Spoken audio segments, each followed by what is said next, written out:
बड़ी खबर के साथ पटना से बड़ी खबर आपको बता दें, पटना में जिस विपक्षी महागठबंधन के स्वरूप की चर्चा हुई है, अब उसके नाम की चर्चा भी सामने आ रही है। बड़ी खबर आपको बता दें, पीडीए इस महागठबंधन का नाम हो सकता है। पीडीए मतलब पैट्रियोटिक डेमोक्रेटिक अलायंस, देशभक्त लोकतांत्रिक गठबंधन नाम दिया जा सकता है। इसकी चर्चा चल रही है। मिल रही जानकारी के अनुसार डी राजा के माध्यम से ये जानकारी सामने आई है। पीडीए इस महागठबंधन को नाम दिया जा सकता है।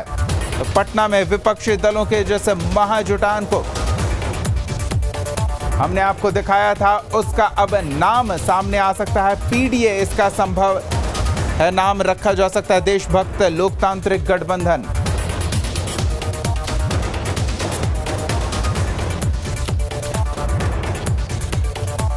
हालांकि नाम को लेकर अभी चर्चा अपुष्ट है। शिमला में होने वाली बैठक में नाम पर आखिरी मोहर लग सकती है। बड़ी खबर आपको बता रहे हैं, पीडीए हो सकता है इस महागठबंधन का नाम, patriotic democratic alliance.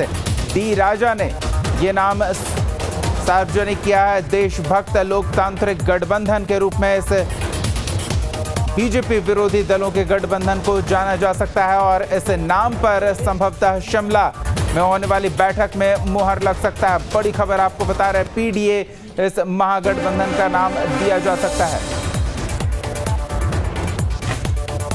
Patriotic democratic alliance नाम दिया जा सकता है।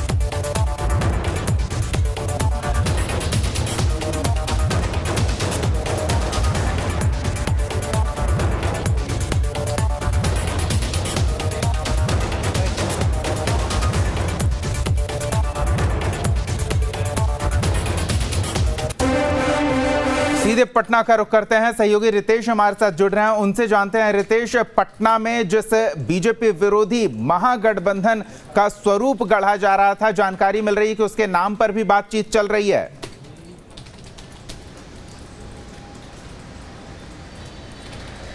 अब बिल्कुल देखिए, पहले दिन से ही सवाल उठ रहे थे, बीजेपी भी लगातार सवाल उठा रही थी कि गठबंधन तो आप बना रहे हैं, अपोजिशन की मीटिंग कर रहे हैं, तो नाम क्या कुछ होगा।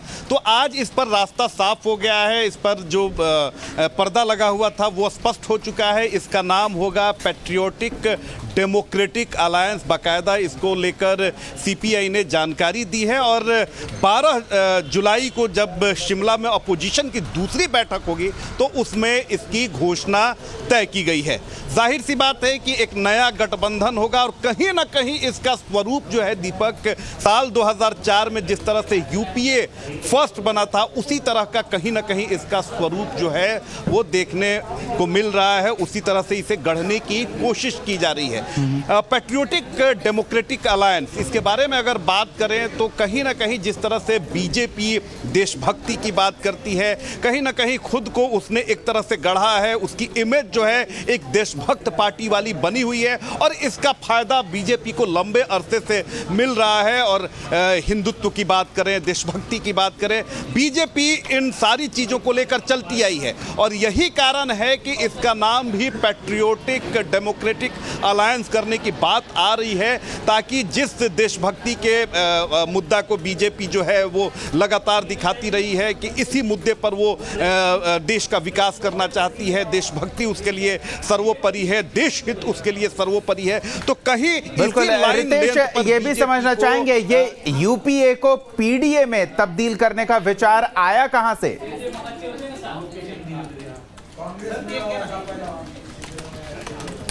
देखिए, सबसे बड़ी बात है कि यूपीए जब फर्स्ट बना था तो उसका स्वरूप काफ़ी तगड़ा था और देखिए कि प्रचंड बहुमत आया था और वो सरकार जो है वो काफ़ी मजबूत मानी जा रही थी। लेकिन जैसे ही जब 2009 के लोकसभा चुनाव हुए, उसमें कांग्रेस अपने दम पर उसने बहुमत का आंकड़ा जब पार कर लिया था तो अलायंस में वहीं से फूट उत्पन्न होने लगी थी। कई लोग बाहर हो गए थे और यूपीए पर लगातार सवाल उठ खड़े हुए थे और यही कारण है कि सभी दलों ने इस पर राय मशविरा किया और एक मंथन हुआ कि यूपीए कहीं ना कहीं बहुत सारी चीज़ों, निगेटिव चीज़ों को याद दिला सकती है, कई लोगों की टीस उभर कर सामने आ सकती थी और बीजेपी से दो दो हाथ करना है। और बीजेपी की सबसे बड़ी जो यूएसपी है, उसकी यूएसपी ये है कि लोगों के मन में या जो उसके वोटर हैं उसके मन में उसकी छवि एक देशभक्त पार्टी के तौर पर जानी जाती है। तो ये इसी को तोड़ने के लिए पैट्रियोटिक डेमोक्रेटिक अलायंस का गठन किया जा रहा है ताकि देशभक्त लोग